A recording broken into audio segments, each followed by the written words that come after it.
약간 기존의 텔러스 690도 여기 와서 들으셨잖아요. 같은 네. 공간에서. 그때 들으셨던 거랑 좀 많이 다르게 들렸는지 궁금하거든요. 690은 대형 스피커를 울릴 수 있는 잠재적 가능성을 보여주는 단계였다 그러면은 텔러스 800부터는 제대로 울리는 거가 뭔지 보여주겠다를 시작하는 단계. 황꿈님 어떻게 들으셨어요? 네, 저는 생각보다 느끼게 된 게 좀 많았는데 뭐 오기 전에 스펙부터 좀 살펴봤어요. 이게 저희가 오늘 만나는 미메시스 시그니처 프리랑 텔러스 800. 텔러스 800은 광입력이 파워 앰프인데 있네? 뭐 그런 건 좀 놀라웠고 이제 골드문트 프리도 다 디지털 프리가 되는구나. 저는 마에스트로 좋은 스피커고 스텔라 좋은 스피커다 이렇게 생각은 했는데 오늘 들으면서 이 둘의 차이가 이 정도 났구나. 체급 차이가 저는 이 정도까지 나는지는 몰랐어요, 사실은. 마에스트로랑 하면 되게 좋겠다 했는데 나중에 스텔라 듣고 나서는 이거는 마에스트로랑은 같이 사면 힘들겠다. 스텔라 사야겠다는 생각이 들 정도로 차이가 많이 느껴졌고, 또 하나는 저희가 항상 골드문트 얘기 들을 때 스피드감이라는 얘기를 많이 듣잖아요. 네네. 제가 생각하는 스피드감이라고 하는 건 저희가 음악을 들으면 이 공간이 어떤 그림이 되잖아요. 그리고 그게 시간축으로 여기서부터 저기까지 쫙 펼쳐진다고 하면 이제 누군가는 그 그림을 막 그리겠죠. 그 형태가 저한테 전해질 때 뾰족뾰족한 건 어떻게 표현했는지, 고음을 크리스피하게 했는지, 아니면 더 부드럽게 했는지, 아니면 저역은 뭐 이런 형태로 했는지, 그런 느낌들이 또 시간열을 따라서 잘 펼쳐지는지 그런 걸 좀 느끼려고 하고 그렇게 설명하려고 하는데 친구들한테 오늘 그 느낌을 확실히 느낀 게 뭐 댄스 음악은 워낙 비트가 빠르니까 넘어들어올 때 이런 의미 있었어 이런 걸 느끼는 시간도 짧은데, 클래식 같은 경우는 저음을 연주하는 부분과 이 연주자들이 만드는 상황이 또 녹음이 좀 안 좋은 음반들도 있잖아요. 그런 걸 다 통합해서 들을 때도 와 이거는 연주자가 섭섭하지 않겠다라는 생각이 들었어요. 그러니까 자기가 그 오케스트라의 일원인데도 그 소리까지 다 표현해서 온다는 느낌이, 특히 스텔라로 들을 때는 전 저역만 처음에 신경 썼는데 중역 때의 그 풍성함이, 디테일이 얘가 이런 소리를 냈구나. 왜 그때 몰랐지? 그래서 오늘 골드문트가 얘기한 스피드감이 그런 게 아닐까라는 생각이 좀 많이 들었어요. 골드문트 디자인은 어떻게 생각하시나요? 이번 디자인을 보면서 가장 눈여겨볼 수 있는 부분이 뭐냐면은 너무나 완벽한 사각형으로 출발을 해요. 아주 작은 디테일밖에 없거든요. 골드문트가 이번에 디자인한 거 보면은 절제되어 있는 사각형 모양의 패널을 살짝 안쪽으로 넣는 엣지 하나만 딱 넣어놓고, 사실 정면에서 봤을 땐 그 이상의 디자인이 아무것도 없어요. 그냥 사각형 패널 끝이에요, 사실은. 근데 그의 고급스러움을 나타낼 수 있는 거는 마감, 조립 기술, 모든 것들이 한꺼번에 다 이루어졌기 때문에 가능한 거거든요. 옷도 아무리 치렁치렁한 것보다도 차은우 씨도 보면 정장 딱 하나 입어봐요. 너무 세련돼 보이잖아요. 네. 잘생기면 흰티에 청바지면 끝나죠. 네, 그런 느낌처럼 아주 깔끔한데 너무 고급스러운 느낌으로 디자인한 것 같아. 그 수입사가 갤러리잖아요, 오디오 갤러리. 네. 정말 딱 그 갤러리에 딱 맞는 디자인인 것 같아요. 은색이지만 매트하면서 여백의 미들이 있으면서 딱 음악만 집중할 수 있는, 지금 신호가 와 있어요, 난 전원 들어와 있어요, 뭐 그런 것만 표현해주는 저 LED랑 되게 좋더라고요. 너무 강하지 않고 디자인은 헤리티지를 유지하면서 변화해 가는 게 멋있는 것 같습니다. 맞습니다. 그럼 오늘 제일 좀 인상 깊게 들었던 곡하고 그 이유가 좀 궁금하거든요.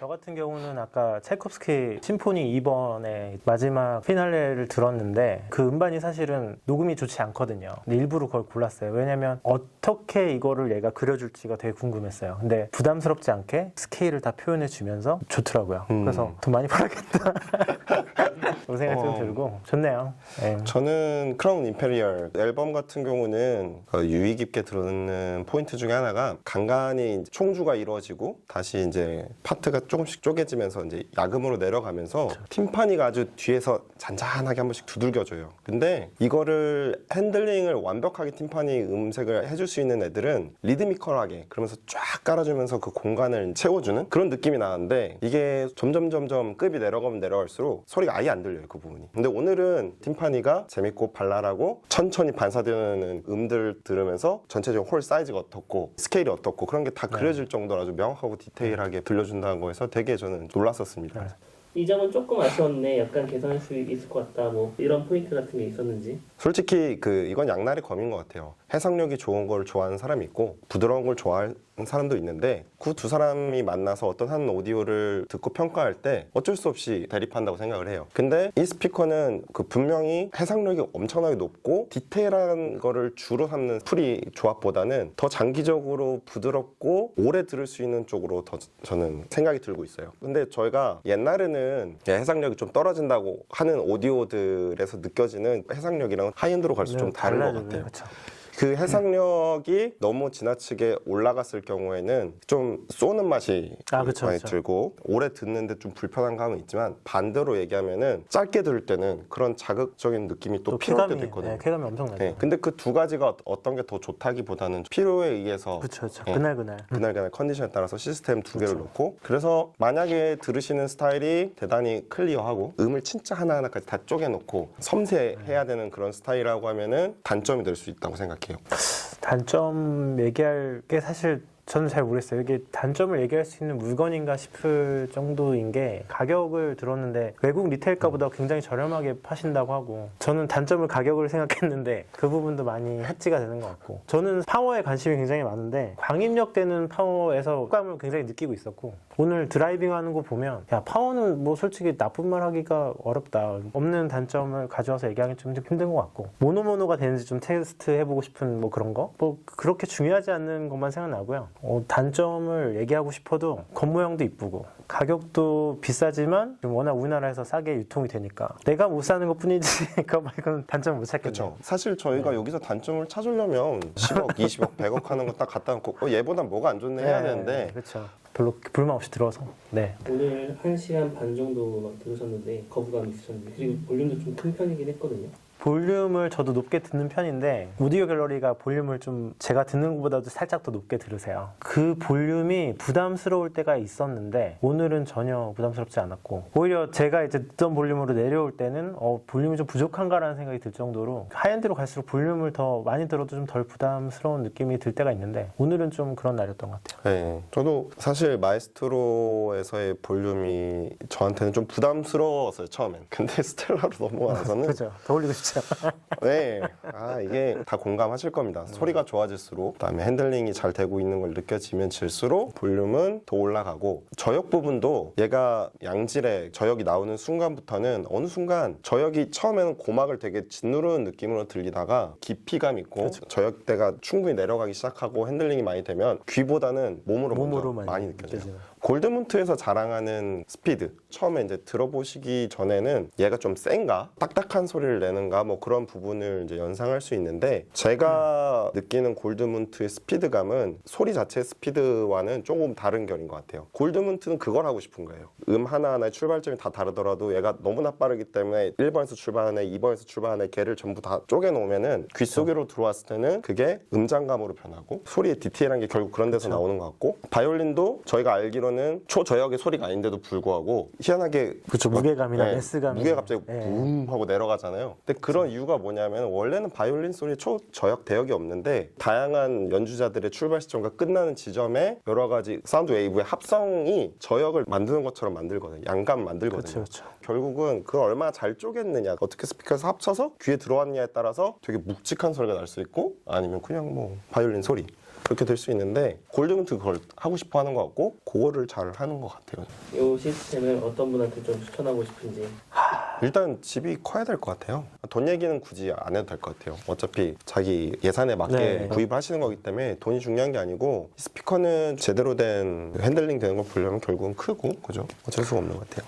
저 같은 경우는 스테레오를 좋아하는 게 스테레오로 음악을 듣든 영화를 보든 전 다 좋다고 생각하거든요. 이 정도 기기들은 굳이 센터가 없어도 대사 전달도 명확하고 그래서 거실이 굉장히 크고 좀 여유가 있는 정도면 굳이 막 다채널 하지 말고 스텔라급 정도로 해서 파워랑 같이 세트를 해놓고 프리 대신에 이제 이 광입력들이 다 있으니까 리시버 같은 거를 앞단에 둬서 소스를 좀 더 HDMI랑 해서 처리한다든지 하면 저는 되게 좋을 것 같아요. 왜냐면 저 정도 구매하시려면 그 정도 사실 테니까 50평이 넘는 집 정도에서 거실이 좀 넓으시면서 청구가 또 확보되는 집이면 진짜 좋을 것 같아요. 제 이거 들으면서 천장 높은 집에서는 진짜 너무 좋겠다. 이거는 뭐 하늘에서 음이 쏟아지는 경험을 하겠구나 하는 생각이 많이 들었기 때문에 오디오를 하시면서 영화도 보고 싶으시다 그러면 사실 영화를 보면은 뭐 5.1 채널 약간 뭐 돌비 시스템도 좋고 하지만 돌비 시스템도 사실 익숙해지고 나면은 네 뻔하죠. 가장 부족한 게 영화에서 나오는 그 웅장한 그 느낌 결국 저역에 욕심이 나거든요. 이렇게 가셔도 그 느낌 납니다. 뭐 그런 느낌? 그리고 중역이 되게 인상적이었어요. 마에스트로 들 때는 그렇게까지 느끼지 못했는데 스텔라로 넘어오면서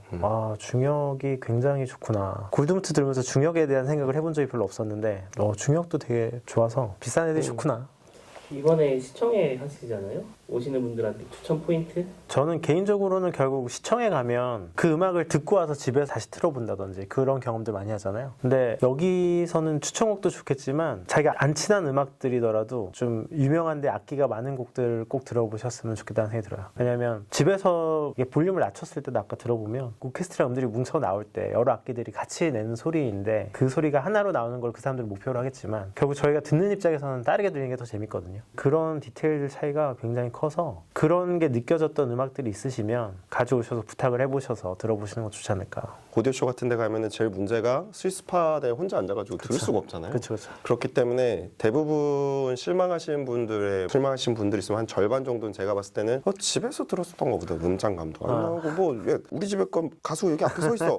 여기 건 뭐 별로네 뭐 1억이라는데 뭐. 근데 오디오쇼나 그런 데 가서 그런 거를 느끼시려고 하면 사실은 거의 불가능에 가깝다고 그렇죠. 저는 생각이 들고 있고 가서 이제 가장 많이 들어봐야 되는 부분은 볼륨이 크거나 정보량이 많은 그러니까 한마디로 소리가 지저분해질 수 있는 상태의 음원이라든지 볼륨이라든지 그런 걸 넣었을 때 얘가 얼마나 자연스럽게 음을 그쵸. 풀어내는지만 확인을 하시는 자리가 더 알맞다고 저는 생각이 듭니다. 제가 어렸을 때 듣던 스티비 원더 음악 같은 것들 이거 녹음이 뭐 잘 됐을 텐데 왜 이렇지 하고 들었는데 하이엔드 오디오에 넣었더니 완전 다른 소리가 나는 거예요. 제가 음원이 좋지 않다고 생각했던 것도 한번 틀어보면 되게 다르게 풀어줄 때가 있어서 맞아요. 그런 것도 재밌죠. 네. 마지막으로 이제 골드문트 한 문장 평가. 골드문트도 세대 교체를 하고 있구나 그런 생각이 들었어요. 왜냐하면 중국어를 주로 보면 이제 좀 예전 제품들 그리고 변화에 살짝 대응이 늦은 느낌이 들 수 있는 그런 스펙들이었는데 이제 딱 보면 저는 아직 광임적되는 파워는 처음 봤고 프리도 이제 디지털력을 충분히 갖추고 있고 그리고 들었을 때도 예전에는 골드문트가 주던 그 미래의 느낌이 현재 우리가 살고 있는 느낌이었거든요. 얘는 이제 다시 미래를 보여주기 때문에 세대 교체된 골드문트라는 생각이 들었어요. 저는 위대한 개츠비라는 생각이 좀 들어요. 뭔가 멀리서 바라봤을 때는 범접하기 어려운. 근데 막상 알고 보니까 되게 화려한 면도 있고 재미난 면도 있고 그리고 유명한 짤방 있지 않습니까? 이렇게. 저는 소리가 들었을 때 약간 그런 이미지가 좀 떠올라요. 폭발력도 있고 너도 다채로운 즐겨볼래? 면도 있고 그다음에서 즐겁고 예뻐요. 그리고 솔직히 약간 그죠? 턱시도 하얀색 턱시도를 차려입은 것 같은 그런 느낌도 들고 저는 그래서 위대한 개츠비의 레오나르도 디카프리오 같다. 네, 그런 느낌. 네, 오늘 수고 많으셨고 다음에도 또 이런 시간 만들어 봐요. 감사합니다. 너무 칭찬받아요. 근데 이거는 뭐 까기가 힘드니까 안 좋아요. 뭐 안 좋은 이거- 할게 있는데 저희 곤란합니다.